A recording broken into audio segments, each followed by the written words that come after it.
Hello and welcome to the Microbiome Medics podcast. I'm Dr. Siobhan McCormack. And I'm Dr. Sheena Fraser, and we're your co-hosts. We are both GPs and lifestyle medics with a shared passion for microbiome science. We'll be translating the evidence and packaging it into actionable, bite-sized chunks so that you can harness the power of the microbiome to improve your own health and that of your patients. Hello and welcome to a Microbiome Medics podcast. Today, I'm Dr. Sheena Fraser and I'm joined by Dr. Olga Morton. Olga is a lifestyle medic, just like me, and she's also a GP with over 15 years of experience. At the moment, her special interest is the menopause, and that's what we're going to be talking about today, the menopause and the gut microbiome. So Olga has been specializing in the menopause and running an online program for women who'd like to embrace menopause with effective lifestyle change. So you're not so interested in the drug approach, Olga? Well, my approach is lifestyle changes first. And yes, of course, HRT has been a life-changing solution for a lot of women. But then there are women who either are not safe to have it or they have tried it and maybe it had fixed some of their symptoms, but it hasn't sorted out everything. And then and they feel lost because they have nothing else left for them really or offered to them. And then there are women who choose not to have it. And I think we should respect that. And at the same time, we should also support them. And I think, again, looking at the evidence, lifestyle changes could be very effective in treatment of a lot of the menopause symptoms. Yeah, I agree. And, as GPs, we see patients all the time who are having menopausal symptoms. A lot of them quite early on, but also, at various times in their life. Some people, of course, get really horrific symptoms. Other people have fairly mild symptoms. And so we're dealing with the whole spectrum. And, not everybody wants a drug approach, as you say, but some people do. It's important to consider all the options. So we're going to be focusing on the menopause, and I don't want to jump too far ahead and talk about the treatment options at the moment, but I want to talk about what the menopause is first of all, and just to give people an idea of, what is actually happening in their bodies when they are going through this time frame. So what sort of age should people be going through the menopause, Olga? Well, I think it really varies. So first of all, menopause is not an illness. It's not a disease. In my view, I think it is a physiological transition and it involves a neurochemical change so that our brain changes, but also the hormonal changes are super important through that transition in midlife. And I think if you look at the statistics, I think the symptoms could start as early as early 40s, 45, and they can go on for quite a few years. So, we're talking 45 and 55 kind of age bracket. But then everybody is different. And what I see as well, and I'm sure you agree with me, for some women, they start a lot earlier, even before the hormonal changes are, for example, detectable within the blood test. And in the NHS, mostly we check for the FSH, which is the follicular stimulating hormone. But for some women, the symptoms could be very, very mild as well. So, and the changes could also start a lot later. And then again, where is that end? Well, the menopause itself is defined as that one day of your lifetime when you can look back and say, well, I have not had my period for 12 months straight. And after that, that's your basically postmenopausal. And quite often women ask me, well, when am I expected then to see the kind of the end of that? And I think everybody is very, very different. And I think that's why, again, it opens a whole discussion about when HRT should be stopped. And I think the current consensus is women should be able to take it as long as they need to. But then again, where is that? How long is that piece of string? Again, it's difficult, isn't it? And so, when you're talking about the age that people start their menopause, what's really interesting is just how long that time frame of being sort of in the middle, that perimenopause, how long that can last. Because, you might say, well, your periods are slowing down, they're maybe not coming quite as often, and you think, okay, great, they're going to stop eventually. But then, I've known patients who would not have a period for 11 months and then get one. Absolutely. And then another year later, they'll get another one. Yes. And, so it seems to drag on for some people. And of course, some people have those menopausal symptoms from the very start of the perimenopause time, and that will drag on. So, they are completely different. Every single patient, I would say, has a very different experience when it comes to menopause. So why is that? I think some of it is down to genetics because, quite often early menopause, and again, if we talk about early menopause, again, I think the current guidelines define early menopause happening before the age of 40. So premature ovarian insufficiency or early menopause could unfortunately hit some women in their 20s and 30s. And so I think the reasons for that are very complex. Genetics may play some role, but also lifestyle changes, environmental factors. There's so much, I think, involved in that.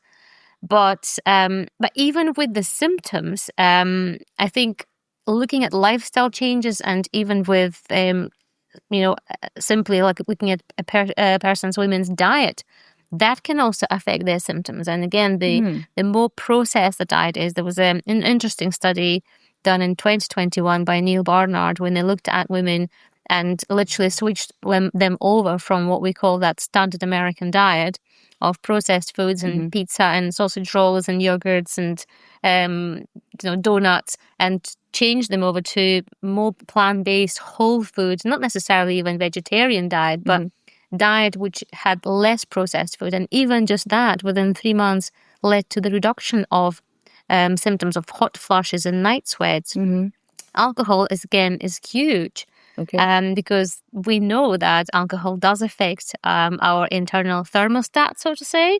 So it tells your body how hot, how cold it is. And when the thermostat goes, I would call it wonky, with the reduction or with the decline of estrogen, you throw in alcohol into that mix, and it's just going to make the hot flushes and night sweats a lot worse. Okay. And I don't think a lot of women quite maybe ready to face that. But then an open discussion and just even making women aware of it can reduce their symptoms. And I've spoken to a lot of women who would say, yes, I mean, just even reducing alcohol intake. And let's face it, I mean, I think in the UK, we would consider maybe 3 drinks a week is not a big deal. But that could be, again, a life-changing situation for some women who would reduce it, and suddenly the hot flushes, the vasomotor symptoms improve quite a bit. Yeah, interesting. Because of course, we do have a habit of sort of comparing ourselves to others. And then when we get different symptoms to other people, we sort of think, well, that's just genetics. That's just the way we are. We're different. And not consider that we all have different lifestyles and that those lifestyles may be playing a significant role in what we're experiencing in terms of our health. So yes, I mean, you and I are both lifestyle medics, so we understand this stuff. But really, we need to work out exactly what it is about these lifestyle factors that is changing the dynamics. So as you say, with the alcohol, it's easy to see how the alcohol may be altering your sympathetic response and your stress hormones and your vasomotor symptoms. And so the alcohol may be playing a direct role in enhancing that. But what about the diet? You mentioned the American diet causing, worse symptoms. And I've read papers on this as well, showing that, we think that the symptoms are exaggerated in people that have a more processed diet. So what is it about the processed diet, do you think, that is causing the symptoms to be worse in these people? Because a lot of people can't quite see the correlation between hormones and hormonal changes in the body and what we eat. Yeah, well, I think it's more of a what is it that is in the processed food. It's not that, it's more of a what is lacking in that processed food. And I think if you look at the 3 Ps, what is lacking in the processed food is the polyphenols, prebiotics, and your probiotics. And again, we are talking about microbiome here, and I think it's going to eventually, this conversation is going to lead to discussing about microbiome. But those are the things that are going to feed your gut microbiome. Well, polyphenols are also antioxidants. Probiotics is going to feed your microbiome, and that is basically part of your microbiome. I would also emphasize the phytoestrogens, which have been getting, unfortunately, a bad reputation. A couple of maybe years ago, there was a paper saying that, phytoestrogens should not be given to women, especially like with breast cancer. Do you want to explain what phytoestrogens are? So phytoestrogens, yes. Phytoestrogens are estrogens which are basically naturally found in nature, in plants. So phyto is plant, estrogen is the name of the hormone. And if you think about it, nature is so clever. It has already given us something that will help us to replace or replenish our estrogen reserves. And traditionally, I think we know when we think of phytoestrogens, we think of soybeans and tofu, soy products, basically. But then there's I think there's 8 of them if you divide into small groups. But the most common ones are the ones that are found in soy products, but also lignans that are found in linseeds and all sorts of seeds, but also in colorful fruits and vegetables, which could be, is a staple diet again for the Mediterranean diet. And so they again are giving us the nature's estrogens that are found in fruits and seeds in particular.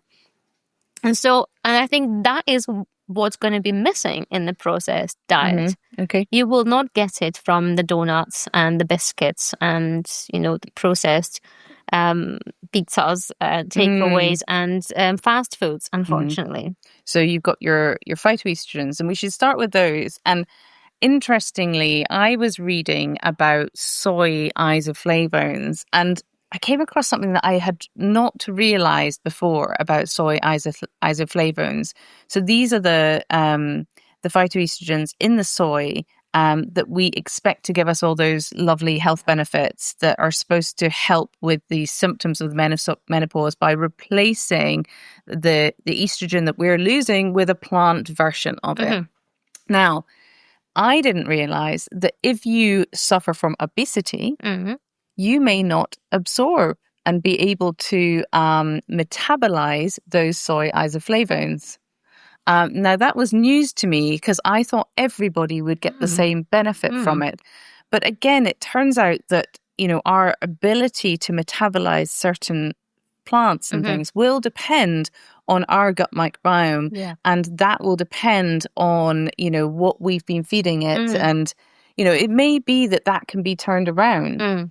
Because, of course, we can manipulate the gut microbiome and feed it other foods that can change that microbiome composition and perhaps change some of the microbes there and almost prepare it for digesting isoflavones. But I didn't realize that some people in society, despite eating a load of soy with the best of intention, may not be getting the benefits because they may not be able to absorb it. Yes. That's incredible, isn't it? Yeah. Yes. So when we're looking at the benefits, you've talked about the phytoestrogens, and obviously they're really, really useful. How effective are they for menopausal symptoms? Do you think that they are equivalent to HRT? Are they going to do as good a job? Or are we talking about just sort of minor incremental changes? Well, I think there's been quite a few studies, but anecdotally, if you also read about women in Far East Asia, Japan, Vietnam, and China, where soy food is pretty much of a staple food, and soy product, and women in Japan in particular do not report many menopausal symptoms, many hot flushes. In fact, hot flushes, they don't exist. That word doesn't exist in the vocabulary. I think the most common symptom they were citing was shoulder stiffness.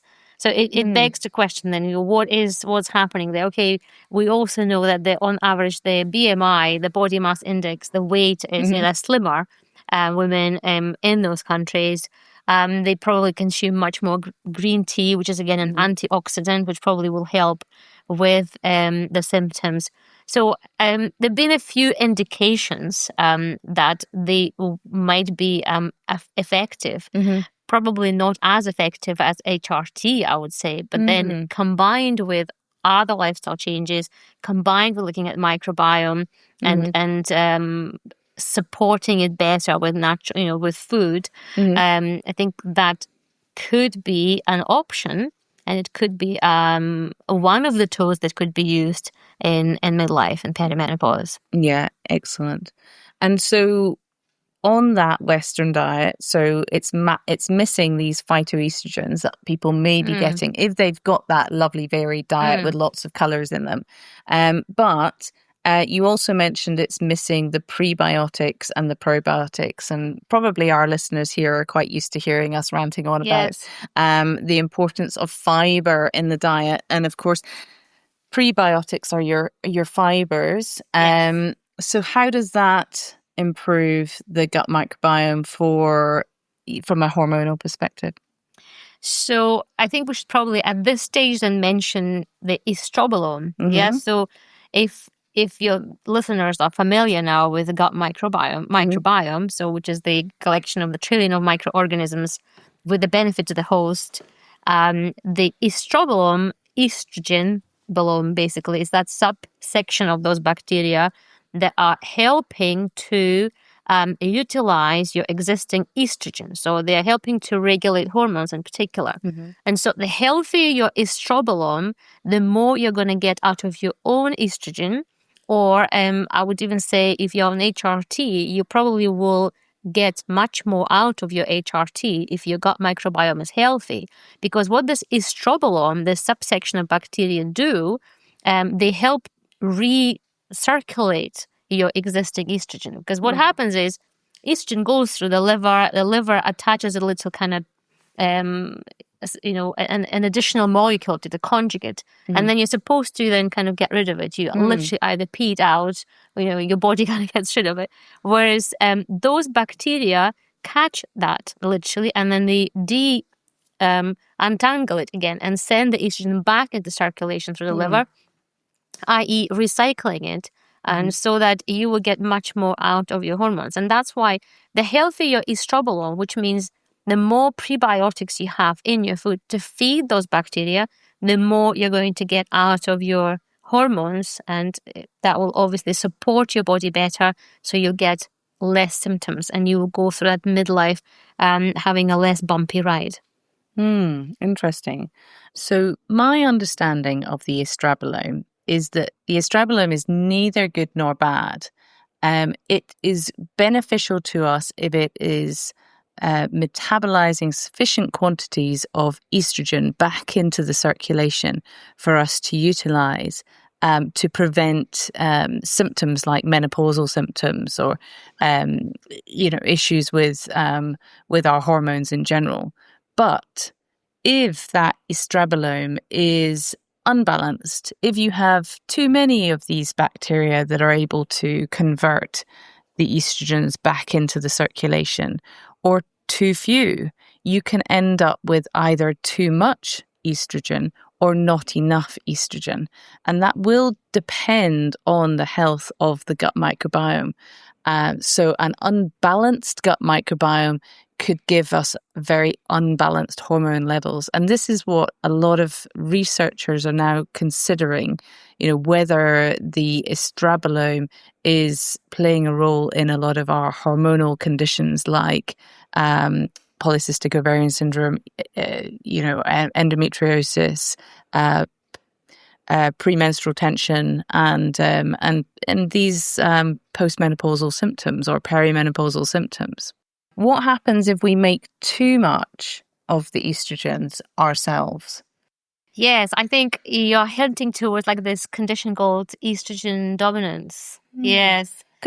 Because I wonder, if we've got that capability to rebuild estrogen, then of course, we could be susceptible, for example, in the menopause to estrogen sensitive cancers. Yes.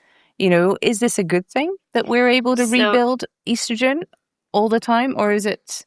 Because, microbiome science is never clear cut. No. From what I have learned about it. Is this a good thing or is it a bad thing? And is it something that we have the ability to change when we need to? Yeah. So I think from what I understand, there's estrogen and there's estrogen. So there's different types of estrogen.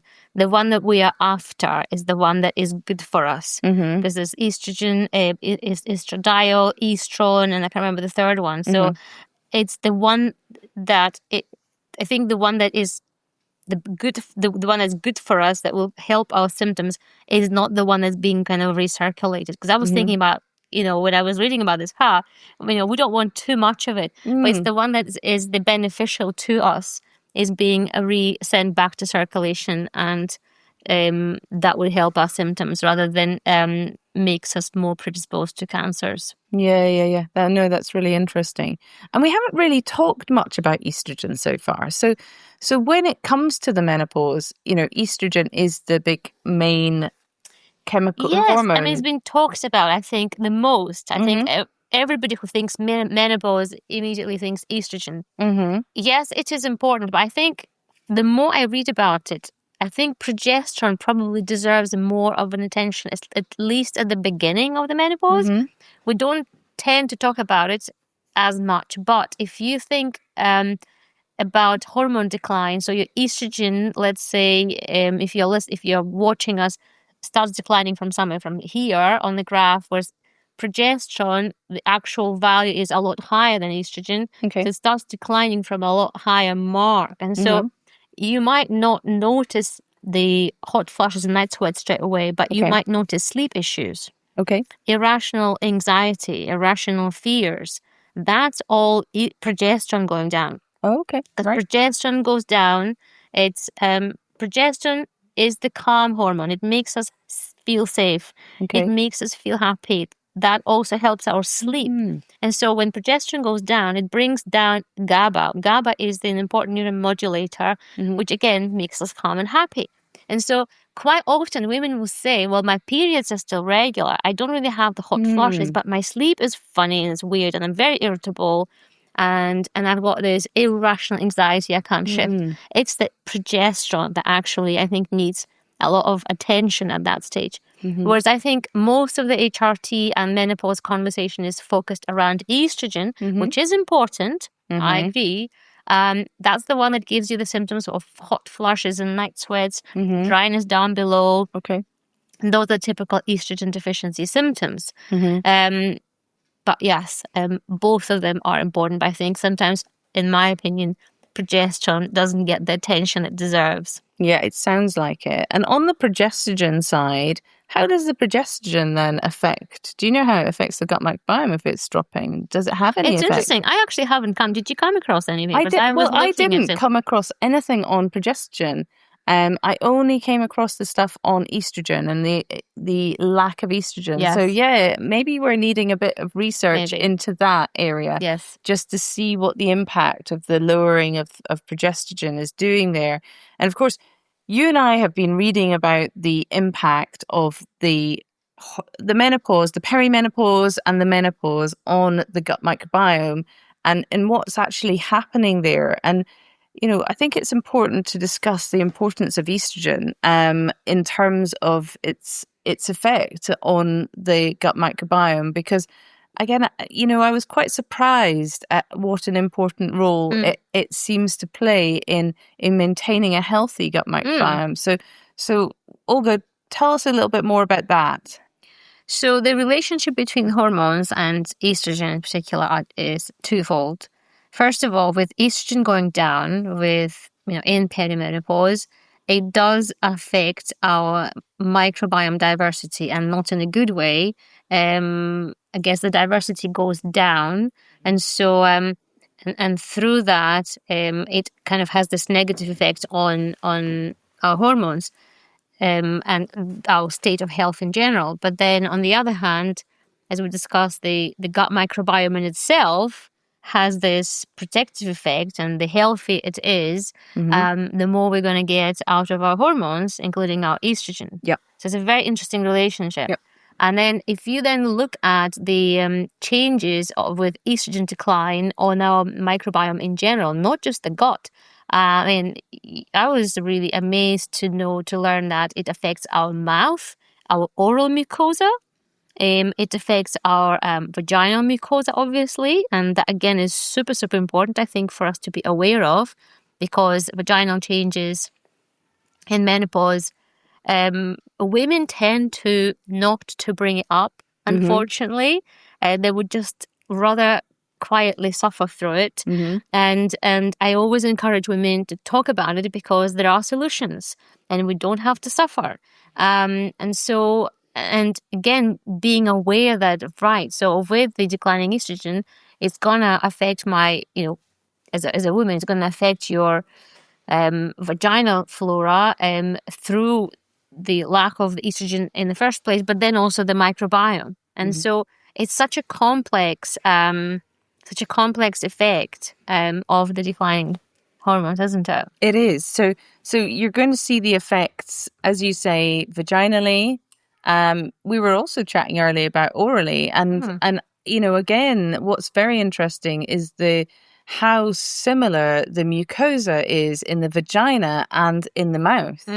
And so the estrogen effects on that are very similar. So because I had never really correlated dry mouth with the menopause before, but it is actually a sign of estrogen deficiency. So dryness in the vagina, a change in the flora in the vagina. And, my understanding is that, in adult life, and we did an interesting vaginal podcast.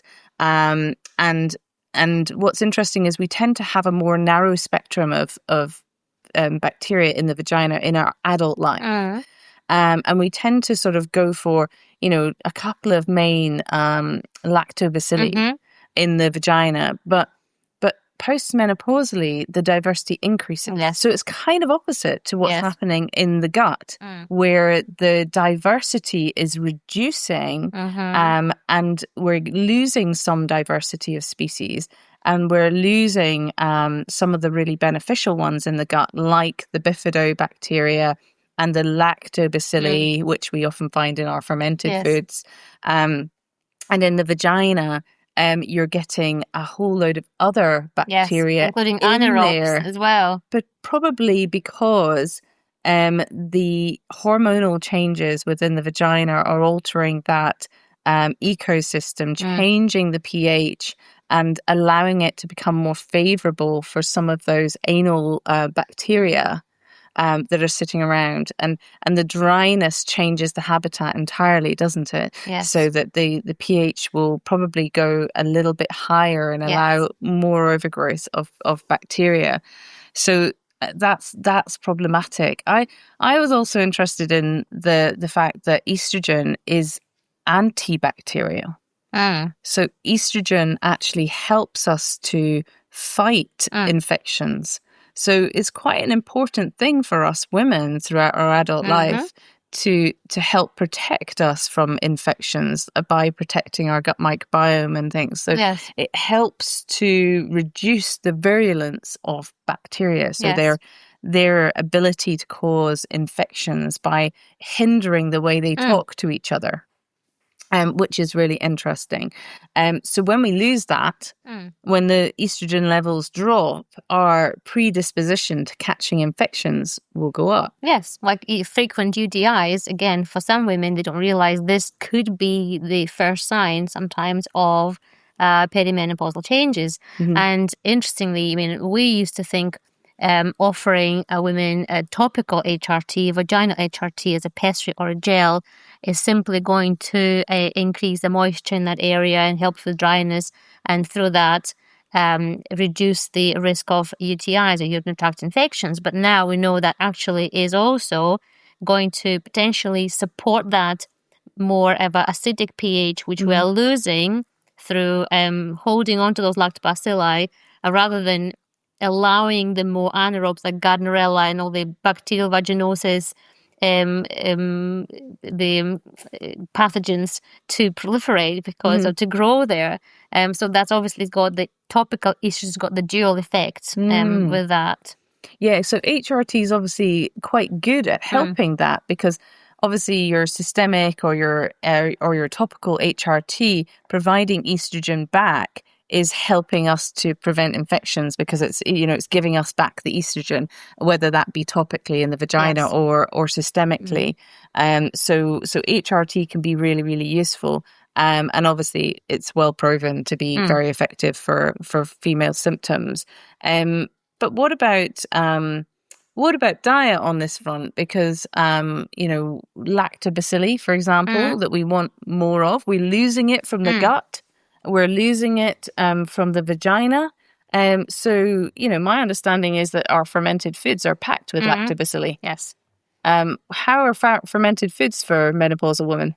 Yes, I mean, they're going to support the microbiome. They're going to support your estrobolome. So absolutely, whether it's going to be fermented dairy products, whether it's going to be your sauerkraut, your kimchi, your kombucha, miso. I mean, there's so many options. And if you are dairy intolerant, there's so many non-dairy options as well. I just mentioned the sauerkraut, the miso, kimchi, and kombucha. And again, so because there was a question, do we then need a supplement if we know that the microbiome diversity is going down? I think the supplements probably might have some place in it. I think the research is still not quite there yet. But again, rather than going for the supplement route, why not start with your plate and start replacing or supporting the healthy gut microbiome with naturally occurring fermented foods, and also feeding those bacteria then with the naturally occurring prebiotics. Fibers. That's all your fibers in your diet. Yeah. So the estrobolome, we still need to know a little bit more about it, but it seems to be that a good balanced gut microbiome is the thing to have to keep our hormones really healthy. Yes. Absolutely. So yeah, I mean, it all makes a lot of sense, doesn't it? That, whilst all this natural hormonal depletion is happening in our body, if we are topping up with fibers, we're topping up with fermented foods, we're adding more back there, we're going to mitigate those changes in the gut microbiome, and we're going to mitigate the changes in the oral microbiome and also the vaginal microbiome through those dietary changes. And then that's going to sort of almost slow down that menopausal impact and reduce the symptoms. And, it is very interesting that certain societies, like the Asian societies, was it Japanese that don't have a name for the menopause? Yes. Because, not that I don't think they're just ignoring women at that stage in life. I don't think so. But I think they are actually interested. They do have a name for menopause. They don't have a name for hot flushes. Yeah. Yeah. Okay. All right. So it doesn't seem to be a big issue there. Well, that's right. So that's really interesting. And I do wonder if more women were adopting these dietary changes, whether we would see quite as much in terms of the symptoms that we're seeing in our patients with this.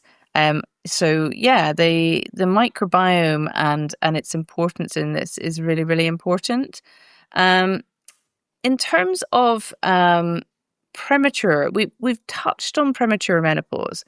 And obviously, you and I both know that some people can't help but have a premature menopause because they may have their ovaries removed for some reason. Yes. They may have a surgical menopause, or perhaps they have to go for an early menopause for a hormonally driven cancer, or some reason like that.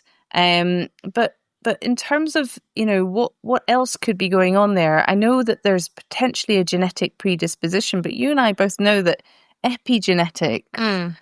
Which is really how the lifestyle affects our genes and our gene expression, is really important. And so to say that something is wholly genetic, I'm not quite sure we can be as as sure as that now, when, people's lifestyle is playing a role. Do you think then that this adoption of the the Western diet is playing a big role in the premature menopause? I think it certainly might, and I think we see in general a lot of hormone imbalances and conditions. Even like not just with premature menopause, we see a lot of PCOS, we see a lot of endometriosis, we see a lot of even in young girls. I mean, PCOS we used to. Typically it would be linked to obesity. However, now we see young slim girls with PCOS picture, unfortunately. And I don't think the population genome cannot change so quickly as a whole. So there has to be something environmentally, not just dietary, I think, as a factor to contribute towards this. And I don't think it's just this one thing that we can pinpoint. And same thing even with early menarche and girls. Again, this again has to do with food. The food is highly processed. Again, we are overfed but malnourished, which unfortunately leads to precocious puberty. And again, that on the whole is not a good thing, I think, for our society or the population as a whole. So, and unfortunately, I don't have the straightforward answer to that, but there's certainly going to be, as with all epigenetic changes, something that's above the gene that's going to press that button, something's going to regulate that. And so we spend a lot of time talking about diet, but obviously there are other things that can impact upon our microbiome, and there's other things that can impact upon our hormones. I was thinking about plastics. Have you any idea about plastics and our hormones? And do you think that could be playing any role in them?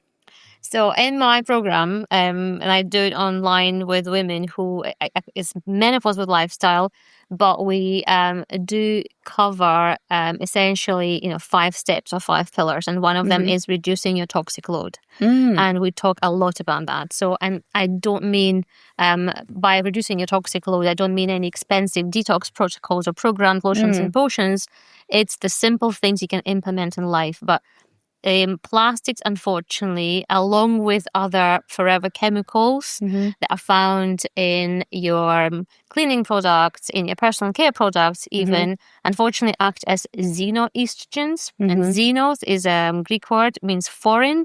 So they act like estrogens, they mimic estrogens, and they can bind the estrogen receptor, but unlike the actual estrogen, they lead to an unwanted effect once they bind to that receptor. And so we see a lot of this, unfortunately, in the environment. So we've had about 86,000 chemicals released into the atmosphere since 1970s and 80s, with the rise of pesticides and herbicides and lots of other chemicals used in the industry in general. And they can be hormone stimulating as well. They could be hormone stimulating, which is not a good thing. And again, that is there's potentially some scope for further research, again, for not just premature menopause, but also for again, endometriosis, PCOS, and so many other hormone-linked conditions where we do see an imbalance in what's happening. And so by reducing your toxic load, by reducing your plastic exposure, and I always say to my women, even if you do nothing else, please do not microwave anything in plastic containers. And so that's what we do. We get rid of the plastic, first of all. Then we literally, we train our toxic lens. We will see where else we could maybe improve that, because it's not about avoiding everything. We can not do that. It's not about creating fear in you when you step outside your door and thinking, what else am I exposed to? It's about really taking control over what you can change in your life, because your liver is working all the time. It is detoxing it for you, thankfully. And again, this is super important to keep your liver happy. So if your liver is already potentially struggling with trying to get rid of all these toxins in the environment, then you're throwing excess alcohol to that, and other things that, kind of almost self-inflicted. The liver will have less and less room for for a wiggle, if you like, trying to cleanse it, and to clean your body. And so, and by reducing that exposure, you will be improving your symptoms. And then also think of how else can you naturally detox. And that's going to be through sweating, through exercise. It's going to be through, again, keeping your liver happy. Your liver likes greens, bitter greens, dandelion, rocket salad. So that's going to keep your liver happy. Through bitters. Your bitters. Anything Absolutely. bitter is really good for your liver, Exactly. isn't it? Yes. Yeah. So it doesn't have to be expensive. You don't have to go through expensive protocols. If you have access to a sauna, again, sweating, at least once a week, is going to be the best way to get rid of the toxins. But then equally, again, sweaty exercise. So that's the way of, reducing your toxins, and so on and so on. But yes. So there's three main routes to get rid of toxins, as far as I'm aware. You can either poo them out, pee them out, or sweat them out. Yes. So if you're going to be pooing them out effectively, you need to have a decent, fast gut transit time. Yes. So you want to make sure that you're not constipated, that your bowels are moving nice and frequently. To pee them out more effectively, you need good kidney function, and you want to be passing lots of urine. So you want a good fluid intake and passing lots of urine. And then to sweat them out, as you say, sauna, exercise, make sure you're getting hot and sweaty every day, and that you will be able to detox a little bit better. The BPA plastics really interest me, because I suppose I didn't really think about this until a few years ago. And at that point, I think I remember listening to a podcast and somebody talking about the estrogenic effects of plastics. And I thought, my goodness, there's plastics everywhere. Yes. And so then I started thinking, well, if I'm going to reduce my load of plastics, where do I start? So, looked around the house, thought, well, where am I coming into contact with plastics? And of course, it's everywhere. It's everywhere. So, of course, I got rid of the obvious ones, like the Tupperware. As you say, I used to microwave my soup in my plastic Tupperware container. The worst thing you can do. Yeah. and I used to put my sandwiches and things into Tupperware containers and use them in the freezer as well, and plastic bags. And plastic wraps. Yeah, plastic and cling film. Cling film there. I've got rid of cling film now. I do use plastic bags still occasionally, but not as much. And I tend to, I've swapped out my Tupperware for stainless steel cup of Tupperware now, and silicone Tupperware, and water bottles. Now, I've got kids. They've got to take a water bottle to school with them every day. Yeah. And they will be sucking on these water bottles and these plastic lids. Yes. And, it really sort of brought it home to me, gosh, my children must be taking in a decent quantity of plastics, chewing on these things. And of course, even baby toys, chewing away on plastics constantly.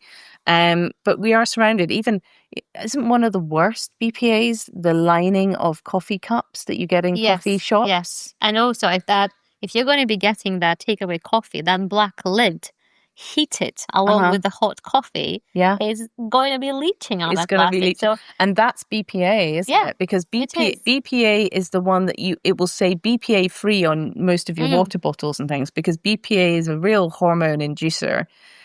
So they have got rid of BPA from a lot of products that we're using now, a lot of Tupperware and things like that. But BPA still exists in those coffee cups. Absolutely, yes. But it's also been replaced by other plastics. I mean, even if it says BPA free, because everybody knows about the BPA, but we don't tend to know about all the other stuff that is technically, we think it's okay, but it's not okay. Yeah. The plastic bottles at the bottom of it, if you look at it, they've got a little triangle. It's tiny. It's got a number in it, and so that number, the higher that number, the worse it is. Okay. So even if your ion, it says BPA free, it's like one of those common big companies that make them. If you actually look at it, I did it with my kids' water bottles, and it said the number was 7. It's still pretty high. Yeah. So, I know stainless steel is heavier, but we just swapped, to stainless steel, and again, it's mitigate what you can, reduce the exposure where you can. Same with your personal care products. I think we don't realize, unfortunately, that perfumes have, again, and cosmetics. Yes, they have hormone disruptors in them, and cosmetics. And so there's a Yuka app I would recommend to use, so that it allows you to screen, again, the products you buy for toxicity levels, and explains to you why the toxicity level is high, what's the problem, which chemical is in it, but also gives you the cleaner options. Yeah, that's the Yuka, isn't it? How do you spell that? Yes, it's Yuka. So Y-U-K-A. Y-U-K-A, Yuka app. Yes, I've used that app. It's quite good, actually. Although I have to say, it's one of those apps that you go around your house and you take pictures of all these. Yes. But then you realise, oh my goodness, I need to get rid of everything, and it's all a bit too much. And so, there's only so much we can all do. Yes. But what I would say is, don't get overwhelmed and start with one thing at a time. You don't have to get rid of your makeup all at once. It's expensive. But next time you're ready to buy a new piece of makeup or whatever you need to buy, do a bit of research, use that app, and then remember, you only have to make that swap once, because then that's it. You found your you found your alternative, the clean alternative, and then it's really easy from then on. Yeah, absolutely. And I was quite heartened to realize that Dr. Rangan Chatterjee, listening to him on his podcast, he had a whole load of bloods checked to see how he was doing from a sort of very, very broad-ranging health perspective. And the one blood test that came up high on him was BPA. Yeah. And now that's not a blood test we can offer in the UK, but of course he got this in America because he's going over to America all the time. But he found that his BPA levels were high, and that was the one thing that he was quite unhealthy with. And I thought, my goodness, if his BPA levels are high, ours must be pretty much higher than that. So I guess, we must all be exposed to this all the time. And it's another area of hormonally inducing us and changing us. And maybe that's affecting our menopausal symptoms. Maybe it's not. Maybe it's affecting, the age that we get to the menopause, or, the age that we go through menarche, or the start of our periods, and various things like this. This isn't proven yet. We don't know how much these things are influencing these times in our life. But as you say, now that we know that they are inducing hormones, and they are potentially disrupting the natural hormones that we have in us, and they could be contributing to these problems, then, let's try and mitigate it a little bit. Let's try and reduce it and see how that goes. Absolutely. Yes. Okay. So let's talk about, because we should really cover this from a sort of holistic lifestyle point of view. We've talked about diet, talked a bit about toxins there. What else is really important for menopausal women in terms of their lifestyle? In my humble opinion, I think it's our stress levels. And I think it's every woman that I speak to, there's so much going on usually when we reach midlife. We've got careers, we've got kids to look after, and they're teenagers, and teenagers on its own is a whole different, a separate conversation. It's very challenging. We have elderly parents usually, so we become carers, and so we're kind of stuck between the teens and then the elderly parents, and there's a lot of expectations, I think, on women from the society. And I mean, I'm all for healthy feminism, but I think with that, we've also acquired a lot of responsibilities. And I think if we then reach the midlife, it's like standing on that cliff edge, and that one last thing can just push us over. And I think this is when your lifestyle, no matter, whether you like it or not, your lifestyle will either make you or break you in midlife, through menopause. And so we need to really embrace it, and we need to be aware of it. The healthier we are metabolically, as we reach midlife, the easier our menopause journey is going to be. And I don't think we should be scared of menopause is something, because I think a lot of the conversation in the media at the moment is about this all doom and gloom. There's nothing to look forward to. It's all going to be horrible. It's going to be all downhill from now. I don't agree with that. I think we should really embrace it as a next chapter, but also look after ourselves. And I think we need to start prioritizing ourselves, because quite often we see that as a luxury, as something that we can't really afford because somebody else is always more important. And we might have gone through this through life in our 20s and 30s, but I think as we reach midlife, late 40s, 50s, we can't afford to do that anymore. And the stress levels are so high that no amount of HRT is going to fix that. Yes, HRT might help you to some extent. As I say, like when you're going through that midlife, it's not my analogy, but I'm going to use it, is that it's like women climbing a Scottish mountain, carrying a really heavy backpack and flip-flops and having a hangover. So your HRT might remove those heavy rocks from your backpack, but you still got your flip-flops to deal with and you still got the hangover. And so I think this is where we need to really start using all the help we can, start putting ourselves first, because it's not a selfish thing, it's a selfless thing, because women have always been the central part of a society. From the educational point of view, social point of view, financial, etc., etc. And so I think if we as women are healthy, everybody else around us will be better for it. Yeah, no, I think you're absolutely right. And, sometimes when, people come to me thinking that they're going through the menopause, because they're feeling so dreadful, they've got loss of energy, their memory's going, their sleep's deteriorating, everything's happening to them. And I take all their bloods, and of course they don't have the hormonal diagnosis then of perimenopause or menopause. They might come back with entirely normal hormones, but they are incredibly stressed, and there's so much going on in their lives. So, even if they're not at the menopause yet, as you say, there could be some slight drop in the progesterone levels that they're starting to experience at this stage.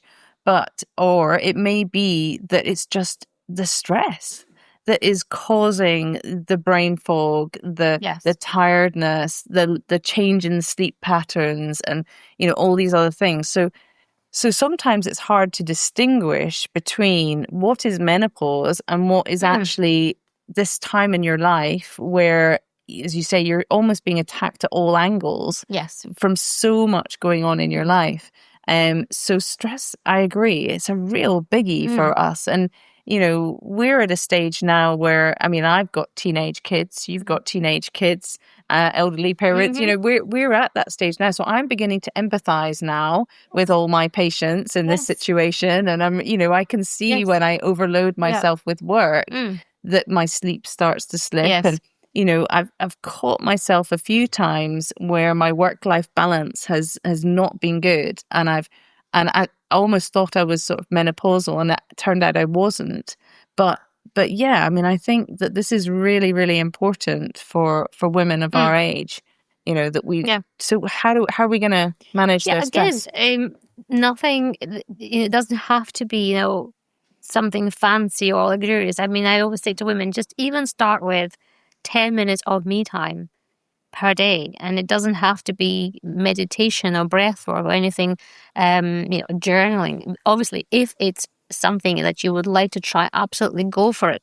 Even sometimes I think sitting quietly with a cup of tea, you've got a beautiful view here. I see, the fields, and it's just even looking at the distance in nature, looking at trees already brings your stress levels down without you even being aware of it.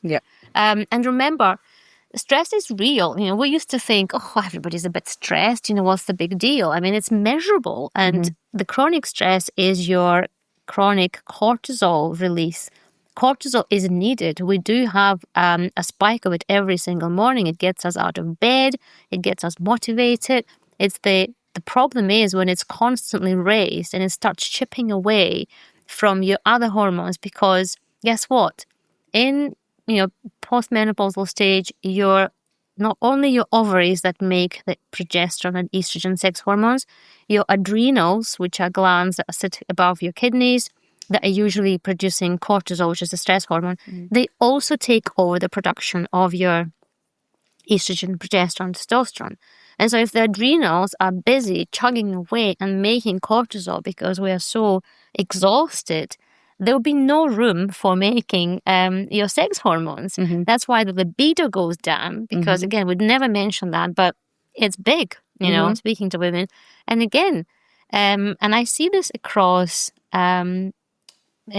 both women and men, I think, in midlife, because when libido goes down, the first thing we really need to think at and look at is stress levels. And so, because, think about it, from the primal days, if you're going to be stressed out, and the chronic stress is like that chronic need to run away from the tiger, your body will not think of reproduction or, making sex hormones. That's not your priority. Your priority will be running away from that tiger, producing that cortisol. And so there's a phenomenon called a cortisol steal.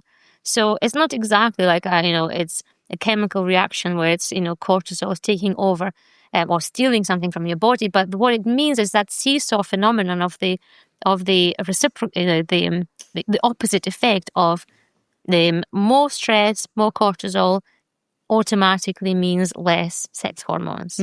And so just even through that mechanism, I hope that is kind of clear enough for you to understand and appreciate how important it is to look after ourselves. And start with something small.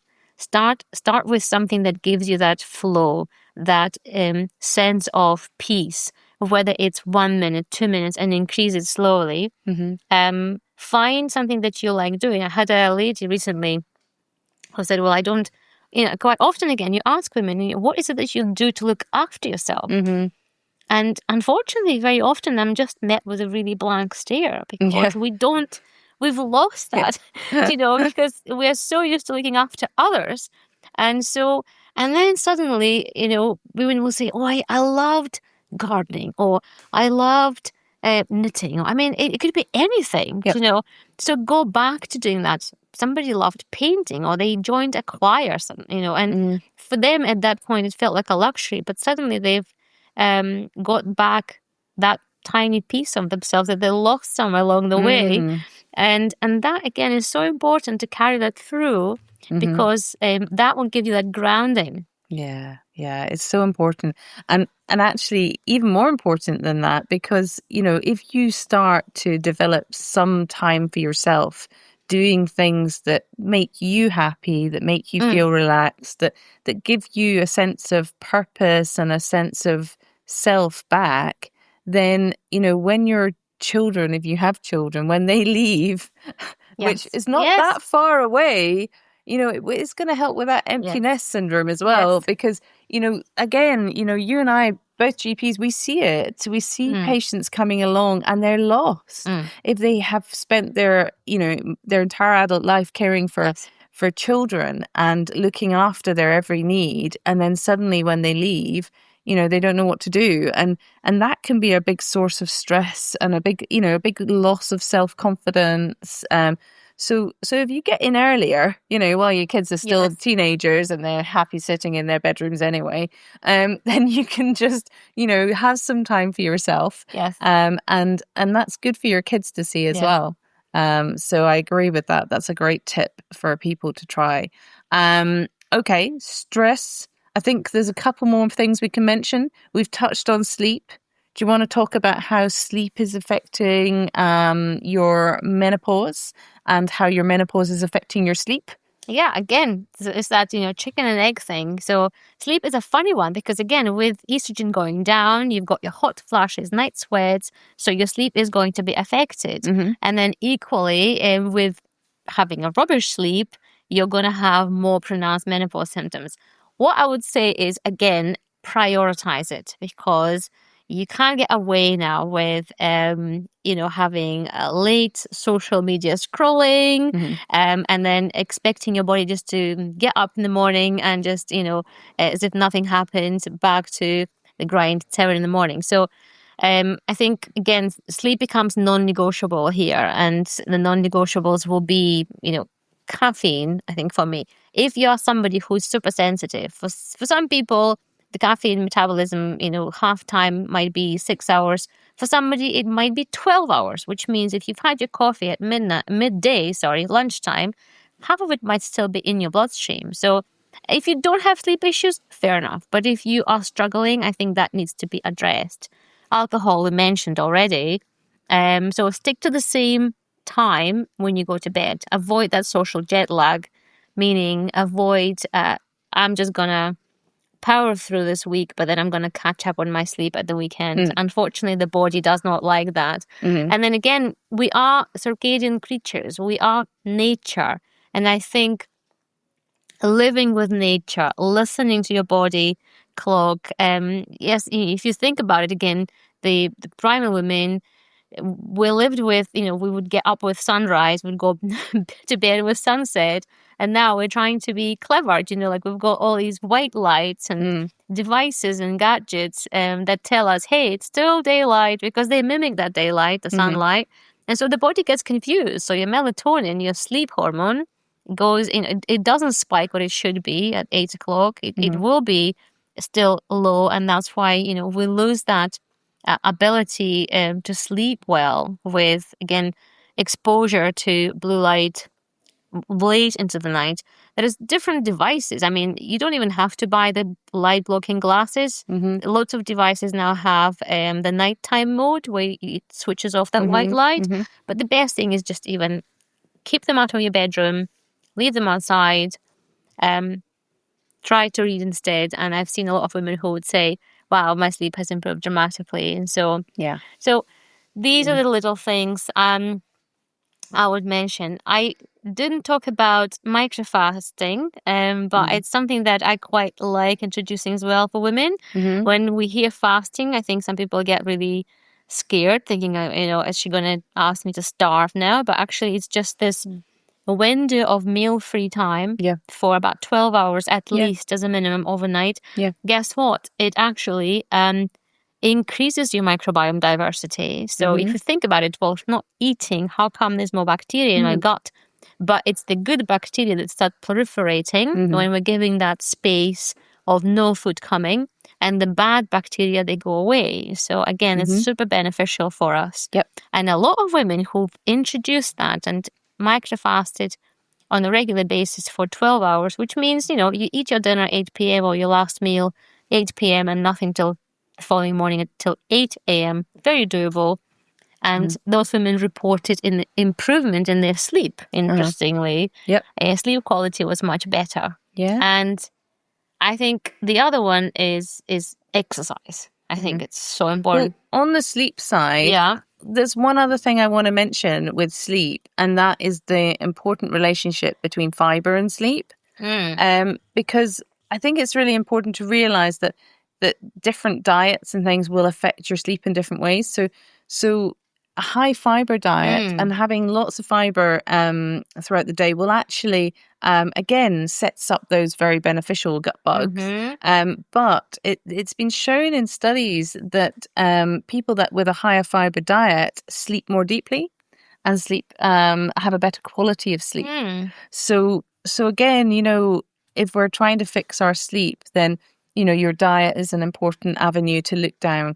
And if you have, a more unhealthy diet with less fiber, then you're more likely to have a lighter sleep, a more disrupted sleep. You're more likely to be fragmented, waking up a little bit more often. So that's important as well. And of course, a lot of people aren't just coming to the menopause with sleep problems developing then.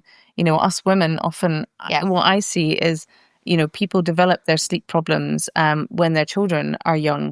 And, and that's a natural phenomenon, I think, because you're on alert. You're waiting for your child to wake up. And so you naturally sleep much lighter and you wake to any slight noise, which is great when they're little. That's really what you want. you don't want it when they're teenagers. No. And the thing is, it's really hard to get out of the habit, especially if you're like me and you have 3 kids in a row and it's like a long period of your life that you're on alert for. So I had to resort to your. I was going to suggest that. I did the same. I've got 3 kids too, and I was like, I can't sleep without my blocking my ears up at night. Silicone plugs for my ears are amazing. Yes. Yeah. And then the light blocking, the blackout blinds. Yeah, you've got to have pitch black. Yes. Absolutely. No, I'm like that. And, the Sleep Charity is a great resource, by the way. We can't go through every little last bit of sleep hygiene, but the sleepcharity.org is a brilliant website which will talk you through all of the sleep hygiene things that you need to know. And also, what I like about them is that they do sleep advice for the over 55s. Oh, wow. That's as great. well. So, again, if you're in that age bracket and, you have more unique issues around your sleep, that you develop later on in life, then, it's pretty helpful. So I would have a wee look at that website. Fabulous. Okay, you were going to talk about exercise there. Yes, I was going to say that it's one of those things, again, it's this non-negotiable things, I think. And reading about microbiome, I was interested to see there was a study that it was done on, I think, mice where they looked at their physical activity. And I think the way they measured it is through the little kind of that hamster wheel, thing. Oh, yeah. But they looked at the microbiome of those mice and they had it increased in diversity in response to exercise. Yes. How amazing is that? But I think, I don't think there's any human studies, unfortunately, but I'm sure there will be something. There have been some human studies, and we talked about it in a previous episode. But there was a really interesting study done on rugby players, which showed that they had a much more diverse microbiome. And moderate exercise definitely increases diversity of the microbiome. But more endurance exercise, so more extreme exercise, can actually have the opposite effect. Yeah, okay. So, we've got a podcast on exercise and the microbiome, so have a wee listen back to that. But there are some nuances around that. But yes, I would definitely recommend moderate exercise for our postmenopausal women. And what kind of exercise are you recommending for them? Well, I'm a big advocate for muscle strength and, resistance exercise. I'm not saying that don't do cardio, but I think we probably don't need to do as much cardio as we did in our 20s and 30s. It's more of, I think we need to be smarter now because the joints are not quite the same. And that's why I think muscle resistance strength exercise is so good because again, no amount of HRT is going to save you from osteoporosis if you're not going to put those bones under the strain, under pressure. And so, and again, it doesn't have to be heavy weights. Sometimes I think, I see these social media reels sometimes which could make you feel really inadequate, because they're showing these women lifting really heavy weights. Start with your own body weight because again, our bodies are very clever and you can't injure yourself with your own body weight. And that means that, even just doing sit-ups, squats, using your own body weight, that's already enough to start with. And then you can increase it from there. Jumping is really good, especially again, I quite like skipping. Just even over the summer because we were traveling for holiday and I thought, I'm not sure how we're going to exercise, but having a skipping rope in your suitcase is so easy. Again, full disclaimer, not for everybody. If your pelvic floor is not very strong and sometimes it could be tricky, but again, just a few minutes of that, it can increase your heart rate greatly, but also that jumping movement is going to put that strain on your bone, exactly what you need. Yoga is amazing. And I think, again, if you look at exercise, I see it as like having a varied diet. You need to have a little bit of everything. What I see quite often is either we don't exercise enough or we over-exercise because having the other extreme, when we're doing high-intensity training 5 days a week, Usually it's done with the aim to lose weight, but actually the opposite happens. And I think the body goes into that stress mode. Yes. And stress, again, in primal times meant famine is coming, I'm going to have no food, and so I'm just going to store up on that fat. And then the end result is actually weight gain, or a stubborn kind of weight around that spare tire weight gain. And so that's why you vary your exercise. Maybe the strength training could be once or twice a week. Make sure you stretch, make sure you relax and stretch those muscles that you worked, and then maybe a cardio once, twice a week. And I think that's usually a good mixture. What do you think? No, I agree. And I think, from the bone perspective, because obviously you're starting to lack that estrogen, and so you're losing that impact on the bone protection. So we need to maintain good strong bones and good strong muscles, and developing strong muscles is the best way to strengthen our bones. So yes, I agree. We need to be doing more resistance exercise, weights or body weight exercises, like you say. We need to load our bones and our joints in different directions, because if we only ever do running, or if we only ever do swimming, or if we only ever do walking or cycling, we're only loading those bones and in one direction, and that's not going to prevent osteoporosis. So we need to think about different activities, like you say, loading them in different directions, getting more impact through our joints, and that way we're going to help prevent osteoporosis as well. Yes. And it keeps you happier, exercise. Absolutely. It really affects your moods. Yes. If you do exercise. It's those endorphins, regularly. yes. And even going back to the pelvic floor, from what I've seen again, women would say when they started doing even small kind of weight lifting and lifting smaller weights, they noticed the improvement in their pelvic floor. And those symptoms had improved as well, because let's face it, again, with estrogen going down, it's going to be weaker. We need to be prepared for that. But again, this is where exercise comes in. Yeah, absolutely. And also I would say to women, don't be put off if you've got a weak pelvic floor. It's really normal, I've had 3 kids. Of course I've got a weak pelvic floor. But what I would say is, so have an awful lot of women. I remember a woman telling me once that the whole reason why the studio smelt of pee after a HIIT class is because everybody's got a weak pelvic floor. and that stayed with me, and I thought, why do I care if I've got a weak pelvic floor? Just do it. Just do the exercise. Just enjoy it, and never mind about these sort of issues, because they're so common. A gynecologist told me that 75% of all people experience incontinence by the time they're over the age of 50. And if 75%, and that's men and women, are experiencing incontinence of urine, that's pretty common. Yes. So we shouldn't be allowing things like that to hold us back. We want, we should just be going for it all and enjoying it and getting the best out of things, and not allowing that to hold us back. And yes, strengthen your pelvic floor, get it as good as you can, and get the rest of your body super strong as well. Yes. And that will empower you and build your confidence and make you better able to charge through the menopause as well. And just, it helps, I think, emotionally and just mentally. Some people feel a little bit less of a woman, and less confident when they go through the menopause. And I think exercise is a great antidote for that. Yes, and that's building why a bit of muscle. Absolutely, yes. And find your tribe. I mean, I'm a great fan of group fitness, because I think, especially if it's group fitness and women, because you feel the camaraderie, you feel the support, and it's just so important. And as you said, and so what? If you can't do certain exercises, so will others around you, and then that support is super important, because then you feel more encouraged to do it.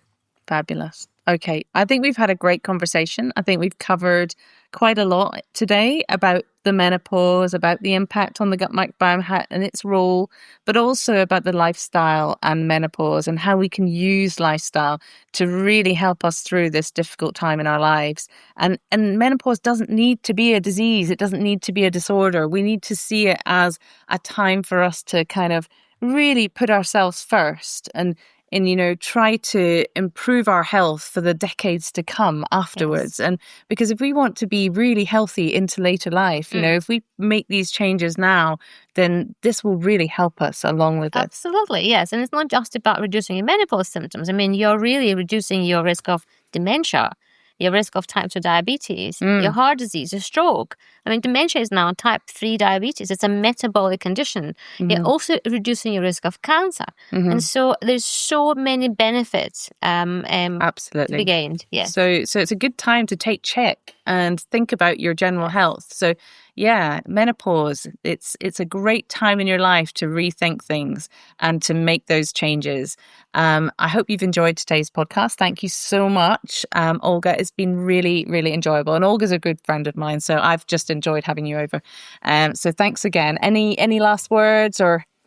No, I think thank you for having me. And I hope you find this conversation useful, and I hope you will take something away from it. And I hope you embrace menopause. Thanks. Thank Bye-bye. you. Bye-bye. Thank you so much for listening to this episode of Microbiome podcast. We really hope you enjoyed the content and we welcome your feedback. We'd love to hear any suggestions you might have for microbiome topics that you'd like us to cover. And we also appreciate listeners' questions and will endeavour to answer them in the next podcast.